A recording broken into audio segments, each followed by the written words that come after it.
In this town, there's no off-season. The news never stops, and neither do we. It's always game day in Cleveland with Andy Baskin and Daryl Ryder.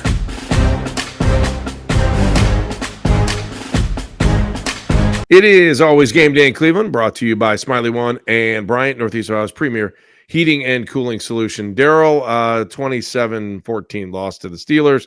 So much for all the, oh man, they're going to sweep the series for the first time since 1988. That went out the door, I think, in the first quarter, maybe even after the first 3 and out. You tell me, my friend. This was not a fun one. This is like an apathy bowl. Yeah, I mean, right after Jameis threw that first interception like that was it. Like, I mean, that just turned the tide in the game, and the Browns really never recovered.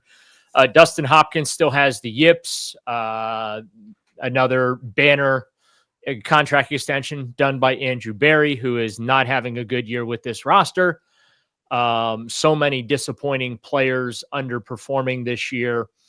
And, I think that we're learning that Jameis Winston's great for quotes, but not so much when it comes to winning quarterback play. He'll be entertaining at times, but he just makes too many critical mistakes for the Browns to be able to sustain any type of regular winning. And that's unfortunate because he's a great guy and, fun to be around, but, you can't turn the ball over 3 times and think you're walking into Pittsburgh and picking up a win. No, and they came to play. We knew they were coming to play after last week too. You watch them play Cincinnati, and there's just so much more on the line for them, and they want to dominate the Browns, and they wanted to make it look like that Snow Bowl game was all about the snow, which in the end, I guess it was. Yeah, and this is now the 18th 10-loss season for the Browns, second in 5 years under the leadership of Andrew Berry and Kevin Stefanski. So they maintain the losing tradition here in Cleveland. Meanwhile, the Steelers pick up their 15th 10-win season since 1999. They've only had 2 10-plus loss seasons in the last 25 years. Meanwhile, the Browns pretty much do it almost every year. But they have played losing football this season from start to finish here, or start to present, I should say. We still have some time to go. Kansas City's going to come next weekend. We know how that ends. So that's 3-11. Cincinnati, maybe that's an opportunity to pick up your 4th win there. Miami, if it's cold, the Dolphins tend not to play well in the cold. Maybe that's a chance to win a 5th game. And then, Baltimore is depending what they have sewn up. But here's the thing. This was a big win for the Steelers. Oh, because they've got the Eagles, the Chiefs. I think they got the Ravens again. Like the Steelers actually. This was a huge win for them. Yes. Yeah. I mean, the Steelers have a tough stretch run waiting for them. And now they have a 2-game lead on Baltimore in the AFC North. Because they were off today, too. By the way, yeah. The P word officially dead and buried. The Browns. I know. I was going to say, oh, man. It's officially. So I was going to bury the flag. Ready? Done. There we go. Should we play some taps? Dun, dun. Official. The Browns have been eliminated. There is now officially no chance of them making the playoffs. And that less than 1% chance they had going into this game, just crushed my dreams. Crushed them. Cheech and Chong up in smoke. I don't even know. I don't even. I'm trying to. You're like speechless. All right, let's go. Let's do a couple of positives from the game. Okay, can I give you one first? David Njoku's touchdown catch. I thought that was very nice. There you go. He caught a touchdown. He leads the team with 5 touchdowns this season, so good for him. Mm-hmm. Myles Garrett recovered a fumble and picked up a sack. So he now is a half sack away from 100 in his career. He's up to 11 sacks on the season. And I'm pretty sure that's where the positives end. Yeah, I'm pretty sure that Mahamoud Diabate had 7 tackles, 2 solos. Does that work for you? Something on a bad team. This is what? Someone's got to do something on a bad team, right? Yeah, I don't know, Daryl. I don't know. Do you have any? Has apathy set in for you now here? Well, it did today. I mean, today was the day. Like I'm in it. I'm watching. I'm like, oh yeah, okay, and then I'm like, ugh. Well, this ain't happening. How about Jim Nantz and Tony Romo trying to rope us back in late after the Browns get an interception. This game's not over, Jim. And the Browns, Jim Nantz was Browns and then Jameis Winston gives the ball. No, I'm sorry, it wasn't. It was the Myles Garrett fumble recovery. This game's not over, Jim. And then on the very next play, I think it was, Jameis Winston throws the interception. I yelled at my TV, "It is now, Jim." That's not Romo's fault. This was interesting because on the Browns Network pregame show, we had Jim Nantz on as our guest, and he told us the story about how Romo and Jameis Winston had talked earlier during the week, and that Romo was giving him advice about how to kind of fight through the adversity of throwing interceptions, and that Romo clearly went through that in his career, but Romo became a pretty decent fourth quarter quarterback, and we haven't seen that from Jameis. So I asked Jim, I was like, do you think he was inspired by the speech? Do you think he had any epiphanies? And he's like, well, I hope so. We'll see it later today. And I was like, oh boy. Well, so the funny thing is, I'm going to share this story since I think we've reached story time on the podcast. Oh, yes. So even in a post-game pod, we're in story time. Earlier this week, or following the Broncos game, Jameis gets up there and, says, I'm praying for the Lord to deliver me from pick sixes, right? Yeah. So after his media availability on Thursday, I pulled him. It's like, I didn't want to do it in front of the group, right? So I he's by his locker. I walk over just to, shoot the breeze with him for a second and say, hey, Jameis, I feel really terrible saying this to you, but I didn't want to say it in front of the group.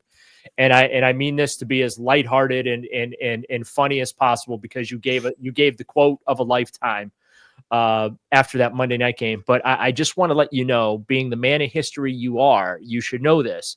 God is not a Browns fan. And he just started laughing, and he goes, and he mentioned to me, he goes, oh yeah, I'm just a man of faith. I said, I respect it. I know I'm just teasing you. I'm not, just having some fun with you. It was a great quote, and you've been great to us since you've gotten to town, and I really appreciate your candor and your openness and all that. But I had to share with you that God is not a Browns fan. And all you need to do is just do a little research on the Cleveland Browns from 1999 to present day, and you will completely understand everything I'm talking about. And so that was a little lighthearted moment I had with Jameis last week. And look, he efforts there, cares. There's no question about that. He's going to be entertaining to talk to. He's going to be a good representation of, for the team. He's the perfect quarterback when you're going nowhere.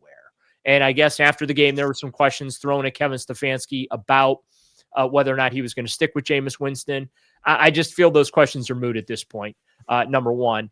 And then number two, I think there's something else we definitely need to talk about. Okay. We're talking about this season going completely sideways. Mm-hmm. And that was Kadarius Toney. Yeah. I don't understand why Kevin didn't sit his ass after the taunting penalty. Dude, you're down 20. What the F are you doing? Get on the bench. You're done. Like, you need to show, you got to show some accountability. The only thing I can think of, he had nobody that could go out and catch a punt. And then it turns out Kadarius Toney couldn't catch a punt either, because he goes out there and he muffed the next one.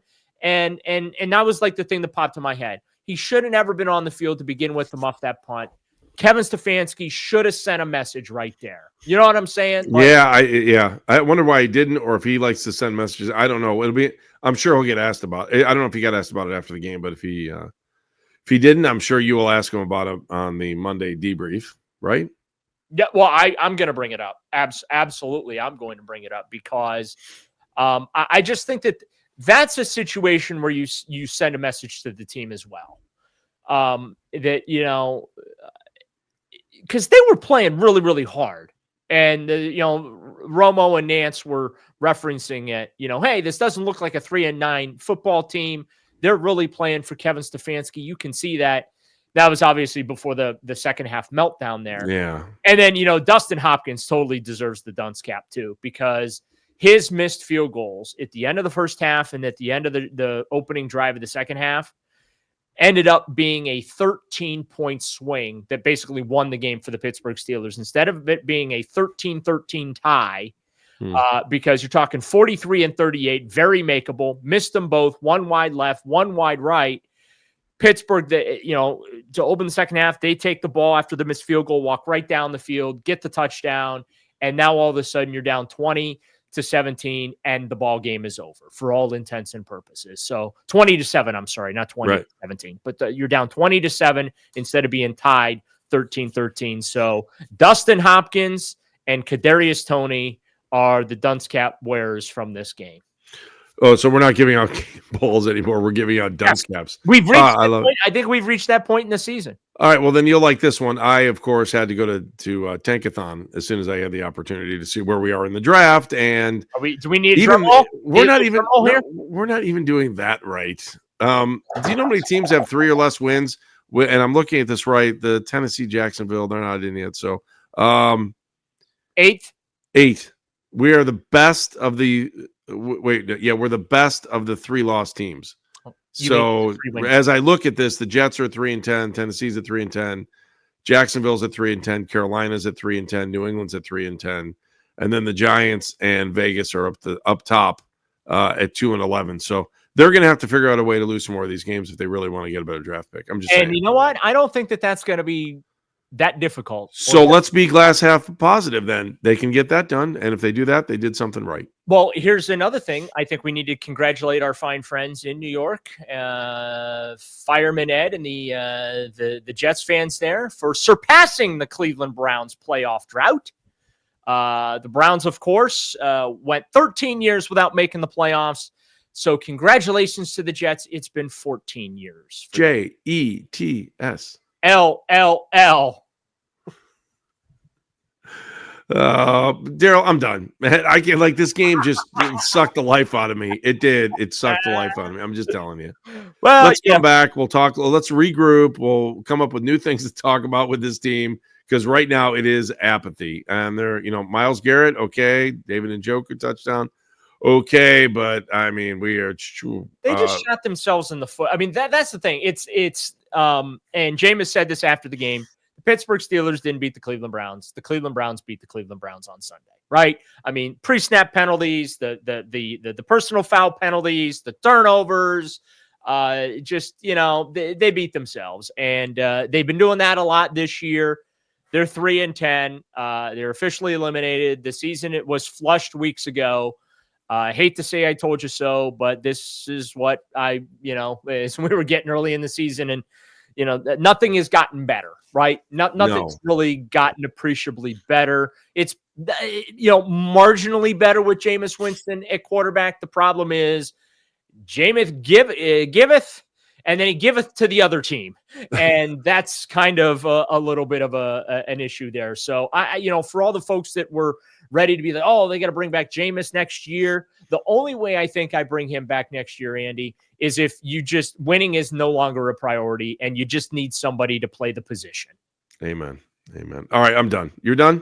I am done as well. Evan O'Brien, we're going to make your life real easy tonight. We're going to bow out after about 10 minutes. This has been It's Always Game Day in Cleveland. Evan, you're a good man. Thank you very much. We appreciate you. Daryl, let's come back and do this in the middle of the week. And that's it. Browns lose 27-14 to the Steelers.